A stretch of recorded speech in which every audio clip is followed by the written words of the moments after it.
Hello and welcome to the Christ Culture Talks.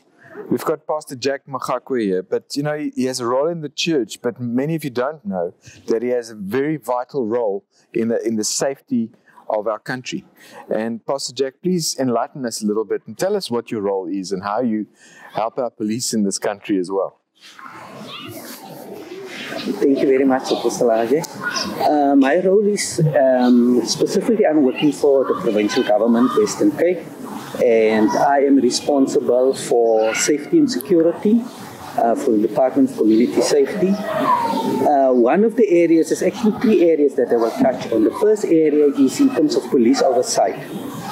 Police oversight is one of the functions that we have in terms of the mandate of the legislation that stipulate in the Constitution that we need to do oversight over the South African police in the province. So what it means that we need to do visits to the police, we need to do audits, we look at the resources of the police, whether there is adequate, and we also look at the level of service that they render to the public. Yes. And when the public have a complaint regarding the police service, they can also come to us. We have a toll-free number that they can lodge a complaint. We'll get that number from you. That'll be great. Yes. Thank you. Yeah, then they can lodge that complaint to us, and then we will do a full-blown investigation in terms of the conduct. So how do you marry your faith with your work and introduce a Christ culture into that level of government? What I do, I always focus on the word, you know, right. On the word. We also focus on about Christ. Also, where we deal also with some issues in terms of people, crime. Yes, crime also. Crime is quite a challenge in South Africa. And I think everyone wants to feel safe. And that's actually on the agenda of South Africa. And it's very important that we need to introduce Christ. One of the examples that I can say, we had area-based team concept that we rolled out in 16 areas, but I was responsible for the Atlantis area. And in that area, what we have done, we look at what is the crime, what is the root causes of the crime, and we also engage the communities. Now, one of the things before we've done a research, totally research project, and we unpack all the root causes. So we have the evidence, it's evidence-led and data, evidence and data-led. So based on that information, we look also at the social issues. The social issues entails that we look in terms of the contributing factor why people commit crime. Right. So you're dealing with the root causes. Root cause analysis. And what can we as a church do to help the police and the communities especially where crime is rife? I'm sure there's crime in every community. Yeah. But tell us what to do as a church and to introduce the Christ culture to help the police. I think the church plays quite a very important role in terms of fighting crime, because a church is in a community, and a community is normally comes to the church on a Sunday or whenever they. And what we've done, and one of the examples that I can cite is in Atlantis. I've met with the pastoral fraternal. It's all the pastors, we got all churches in Atlantis, and I've engaged them in terms of to look at the social issues to deal with that. So specifically in terms of the family structure, because what we found out that some of the families this is dysfunctional. That's actually where all the young people go into crime, right? Because there is not a real role model for them. In terms of real role model that they can look up to. So the pastors and also need to look at the family structures, to that, bring the family into the church, pray for them, also do house visits.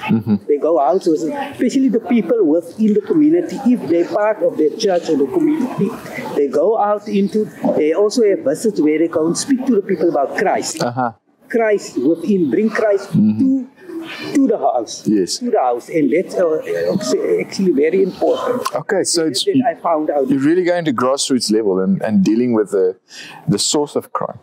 It's impressive. And you like studying as well, eh? What are you busy studying at the moment?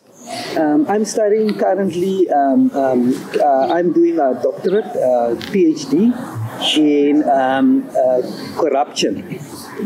And I believe also in South Africa, corruption is quite an issue that we need to deal with. And one of the risks that we identify, the international risk analysis identified that crime is one of, not crime, corruption is one of the major risks that has been identified that we need to mitigate. So in my studies, what I've done, I've done an analysis, look at different models, international, how can we deal with corruption within the context of Africa. Now, what we found also, the Zondo Commission recently released a report on corruption. And the model that I've created within my studies is actually similar what they want to propose.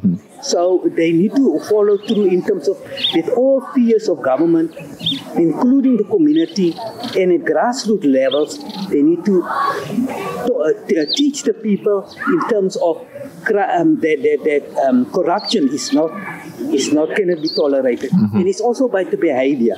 Yes. Because it set a good role model for the young people.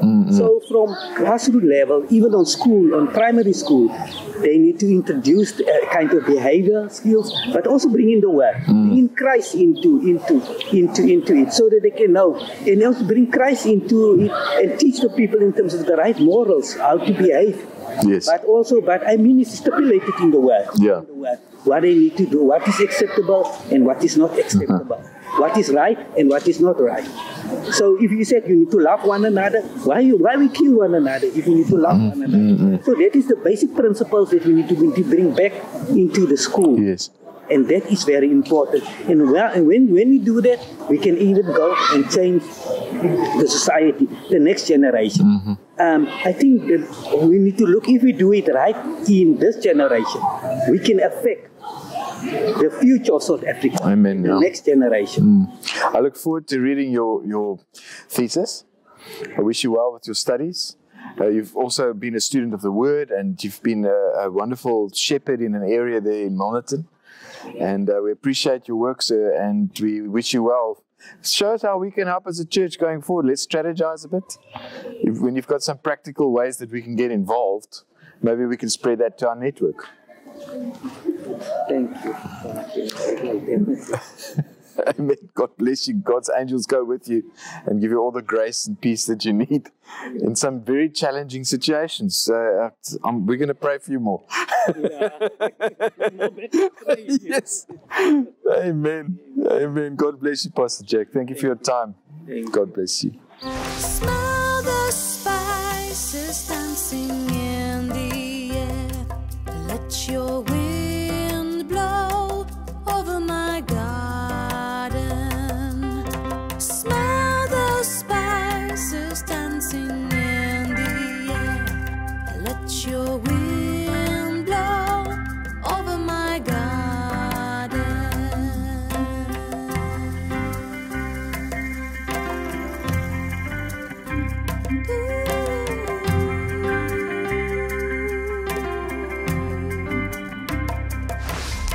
Enclosed is my garden, a fountain sealed, where plants are an orchard where pleasant fruits grow.